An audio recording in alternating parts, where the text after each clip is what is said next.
মেহেদী হাসান মিরাজের ইনোসেন্স সম্পর্কে বাংলাদেশ ক্রিকেট পাড়ার সবাই অবগত। ওয়েস্ট ইন্ডিজের অ্যাগেনস্টে তৃতীয় ওয়ানডে শেষে যে ওয়ানডে বাংলাদেশকে এনে দিয়েছে সিরিজ জয়, সেই ওয়ানডে শেষে দর্শকদের সঙ্গে হাসি ঠাট্টায় মাতলেন মিরাজ। দর্শকরা তার কাছে জার্সি চেয়েছেন এবং সেই জার্সিটা তিনি যেভাবে দিলেন, দর্শকরাও নিশ্চিতভাবে অনেক দিন সেই ঘটনা মনে রাখবেন। নতুন ব্লেন্ডে আরো রিচ অ্যারোমায় সেলন ফ্যামিলি ব্লেন্ড টে।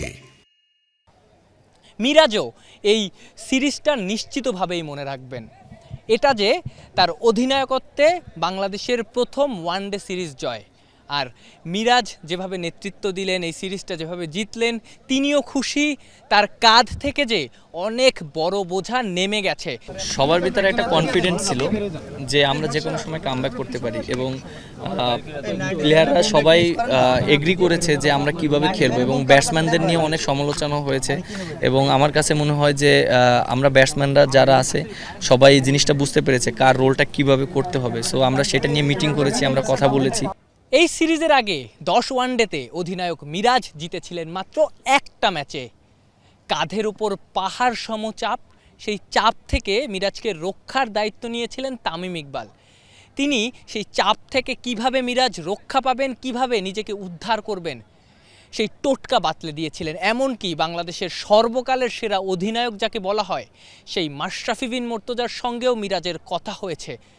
আমাকে পার্সোনালি তামিম ভাই ফোন দিয়েছেন, উনি ক্যাপ্টেন ছিলেন, উনি বলেছেন যে এই টাফ টাইমে অবশ্যই ভালো কিছু হবে। এবং মাশরাফি ভাই আমাকে ফোন দিয়েছিলেন যে যেহেতু যে ক্যাপ্টেন, উনি তো অনেক সাকসেসফুল ক্যাপ্টেন এবং কিভাবে করেছে, এবং বলেছে যে এই সময়টা মেন্টালি অনেক স্ট্রং থাকতে হবে। এবং আমার জন্য জিনিসটা ইজি না, যেহেতু আমি ক্যাপ্টেন্সি করছি। আপনি দেখেন যে যদি কোনো সিনিয়র প্লেয়ার টিমে থাকতো তাহলে আমার জন্য জিনিসটা ইজি হয়ে যেত।